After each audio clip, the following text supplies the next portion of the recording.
Hey everyone, welcome back to Manga Minute. I'm thrilled to share my latest recap video with you. If you missed the previous one, no worries, just take a quick peek in the description below for the link. Now, let's dive right in and enjoy. The night in Shinye County was quiet, blanketed by a sky full of stars. In the serene stillness, the Jung Manor stood grandly, its gardens softly illuminated by lantern light. At the heart of the manor, within a gazebo nestled among the carefully tended trees, a somber scene unfolded. A physician, aged and experienced, sat beside a baby in swaddling cloth, gently checking the child's pulse. His fingers rested on the small, delicate wrist as he concentrated on the rhythm of life that pulsed beneath. Time seemed to stretch as his expression slowly shifted, a sigh escaping his lips, a sigh tinged with regret and sorrow. Jung Yeonshin, the patriarch of the Jung family, stood nearby, his usually firm demeanor clouded with anxiety. His gaze was fixed on the physician, awaiting news of his newborn son. The silence between them hung heavily in the air, almost suffocating, as the weight of expectation pressed down on the father. When the physician finally raised his eyes, there was no need for words to convey the grim truth. The weight of the diagnosis was clear in the physician's gaze alone. The child, barely beginning his life, had a fragile constitution. It was a cruel fate, one that would limit his time in this world, the physician's prognosis implying that the child might not live beyond his 20th year. As the reality of the situation settled in, a cold bitterness seemed to tighten its grip on Jung Yeon's heart. His thoughts spiraled into dark places, questioning whether this was a punishment from the heavens, a divine retribution for the tragedy that had marked his son's birth. The boy's arrival had come at a devastating cost, claiming the life of his mother, a loss that still echoed painfully through the halls of the Jung Manor. Now, it seemed, the heavens had not finished exacting their toll. The physician clicked his tongue in disapproval, his gaze sharp as he processed the words of Jung Yeonshin. The man before him, a father already burdened by loss, spoke of his child with a bitterness that the physician found difficult to accept. This was no ordinary affliction, and for a father to speak of punishment, especially when his child's life was already destined to be short, struck the physician as cold, if not entirely misguided. He couldn't help but inwardly scoff at such beliefs, rooted in a misplaced sense of divine retribution. His knowledge of the body, of its meridians and acupoints, had taught him otherwise.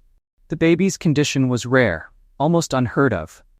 The physician reflected on the child's unusual constitution, similar to the 9 yin-severed meridians. But what truly stood out was the Baihui acupoint, a critical spot at the crown of the head. Never had he seen someone with it opened to such an extreme degree. It was alarming, a condition that spelled an early end for the child, not through any ordinary illness, but through an excess of something far more mysterious. The Baihui acupoint, located at the very top of the head, was a critical gateway in the human body. When functioning normally, it connects a person to the flow of energy between heaven and earth, harmonizing the body's internal energies with those of the natural world. But when it was too open, the consequences were dire. The physician had seen such a fate only described in ancient scrolls, where it was referred to as deity ascension. It was not the transcendence often romanticized by Taoist practitioners, where the soul supposedly departed for the heavenly realms, but rather a fatal overexposure to the boundless energy of the cosmos. To ordinary people, the concept of deity ascension was revered, something spoken of in awe and fear. It was believed that only the most powerful Taoist masters, those who had reached the pinnacle of martial arts, could channel the energy of the heavens and earth through their Baihui acupoint without losing their lives. For them, the opening of this acupoint was a sign of their impending departure to the celestial realms. But in truth, as the physician knew, this was far from an honorable transition. It was a death brought about by the body's inability to contain the immense force of nature that surged through them. The energy overwhelmed the individual, who became intoxicated by the sheer potency of the natural forces until their frail body succumbed to the strain. Jung Yeon's resolve was clear. To him, this condition, This fatal excess of energy was not a medical phenomenon, but a clear indication of heavenly punishment. The father's conviction that his child's fate was sealed by the heavens felt absolute. To him, the strange condition of the Baihui acupoint only confirmed that the child had been marked by a force greater than any human could comprehend. His thoughts circled back to his earlier conclusion that this was a divine sentence handed down to the infant who had cost his mother her life. The physician's shock was palpable as he stared at Jung Daemyeong, unable to fathom how a father could speak with such detachment about his own son. Before the physician could voice his outrage further, Jung Daemyeong swiftly cut him off, uninterested in prolonging the conversation. His words were final, dismissing the physician and signaling an end to their exchange. There was no need for debate or comfort. He had already made up his mind about the fate of his child.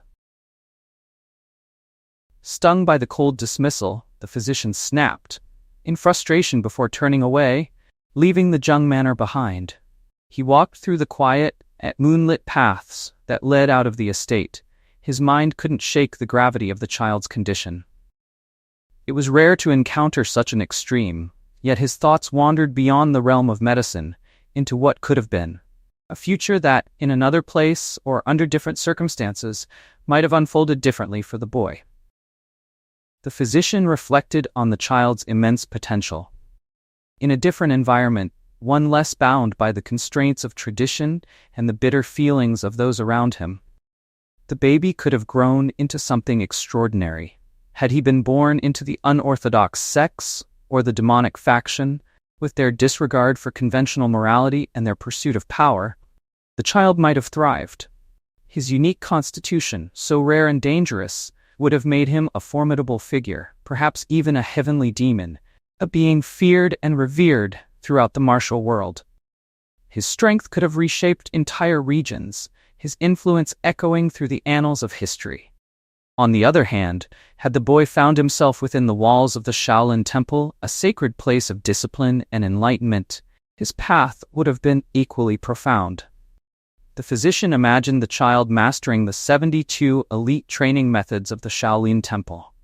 Methods so advanced that only the most dedicated monks could even attempt them once in a lifetime. This boy, with his unique constitution, might have mastered them not just once but twice over, becoming a legendary figure of righteous power and wisdom. But instead, this child, so full of untapped potential, had been born into a place where he was unwanted, a child burdened with the stigma of his mother's death. He would grow up in a quiet, forgotten corner of the countryside, far from the great sects, far from the powerful figures who might have nurtured his abilities. His life, it seemed, was destined to end young, with no one to guide him, no path to salvation. The only hope the physician could imagine for the boy was if he somehow, miraculously achieved enlightenment on his own. An unlikely outcome, given the circumstances of his birth. The physician walked away from the Jung manor, his heart heavy with both anger and sorrow. He couldn't help but mourn the tragedy of a life that seemed destined for greatness, but was already shackled by fate. Decades had passed since the night of the physician's grim diagnosis, and the Jung manor now stood as a symbol of wealth and ambition. Inside the grand dining hall, the air was filled with the clinking of glasses and lively conversation. Jung Daemyeong, now older but still sharp with pride and determination, raised his cup high before his assembled family. His words echoed with the weight of tradition, a declaration of his life's work, of reviving the Jung clan to its former glory, just as his father had once dreamed. His father, a disciple of Seonggyeomja of the renowned Jongnon sect, had laid the foundations of the clan, and Jung Daemyeong had spent his entire life striving to make it flourish. In his mind, true success would come when the Jung family name was famous throughout the martial world. Only then would he feel worthy of inheriting the ultimate technique of the Jongnon sect, a symbol of their legacy. Pride swelled in Jung Daemyeong's voice as he spoke of his eldest son. The boy had followed in his grandfather's footsteps and been accepted as a disciple of the prestigious Jongnon sect, a source of immense joy and honor for the family. This achievement marked a turning point, a sign that the Jung family's efforts to regain their status were bearing fruit. The younger members of the family celebrated their older brother's success, offering their congratulations and admiration. To be part of the Zhongnan sect was no small feat, and their brother had accomplished what many in the martial world could only dream of. The dining hall buzzed with excitement and pride as Jung Dae-myung encouraged everyone to raise their glasses in a toast. But even in the midst of this celebration, a shadow lingered. The absence of Jung Dae-myung's youngest son, Yeonshin, hung unspoken in the air. The eldest son, noticing the empty seat, mentioned his brother's absence, expecting him to join the family for the joyous occasion. But the response was swift and cold. Jung Dae-myung's face hardened, and his voice took on a sharp edge. Yeonshin had been told to remain at the training grounds, far from the festivities. There was no place for Yeonshin at this table. Jung Dae-myung had decided. In his mind, the boy was a harbinger of ill omens, a reminder of the dark fate that had haunted his birth. On such a joyous occasion, it was better to keep him away, to avoid the uncomfortable presence of one whose future was so uncertain, whose existence brought a chill to the otherwise warm atmosphere. The eldest son, taken aback by his father's harshness, lowered his head in quiet regret. He, too, understood the burden that weighed on Yeonshin's shoulders, the boy's frail health, the stigma that clung to him since his birth. In the training hall, Yeonshin stood alone, his focus entirely on the movements of his body. Despite the cold distance from his father and the weight of being shunned by his own family, his determination remained unshaken. Each motion was precise, each breath controlled as he pushed his limits. He clenched his fists, feeling the surge of energy flow through him, and murmured to himself, a mix of pride and hope flickering in his eyes. At long last, he had mastered the Jung clan's exclusive movement art. This technique had been the cornerstone of their family's martial prowess, a skill that allowed him to stimulate his muscles with energy and compress them to enhance his physical strength.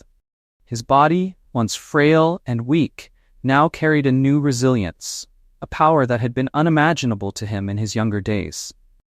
He wondered, as he gazed at his hands, if this newfound strength would prolong his life. Could his mastery over the movement art, now that his body was stronger, grant him the longevity that had always eluded him? It was a question that lingered, heavy and unanswered. As he continued his training, his thoughts drifted back to the day his older brother had reacted with disbelief. That day marked the moment Yeonshin's true capabilities had been revealed, not in the form of a creation, but a transformation. He hadn't forged a new art from nothing. Instead, he had redeveloped and refined the Jung clan's secret martial art, molding it into something greater. His brother had cautioned him, suggesting that it would be wiser to keep his achievements hidden, but Yeonshin, filled with a sense of accomplishment and pride, had ignored the advice. With enthusiasm, he had shared his discovery with his other siblings and his father. He had expected recognition, perhaps even a glimmer of approval from the family he so desperately sought to impress. But instead, their reactions had been harsh, even scornful. His younger brother had lashed out, warning him of the dangers, of how such reckless modifications could lead to energy deviation, a fatal mistake that could bring death to anyone who dared to practice it. Worse still was the anger in his father's voice, sharp and cutting. To Jung Dae-myung, Yeonshin was not an innovator but a meddler, one who had dared to tamper with the clan's sacred martial heritage. That day, Yeonshin had felt the full weight of his family's disapproval. His efforts, his genius, had been dismissed as a dangerous gamble, a blasphemous interference with tradition. Yet despite their scolding, Yeonshin had continued to refine the movement art in secret, perfecting every detail, knowing that his body could not afford to wait for approval that might never come.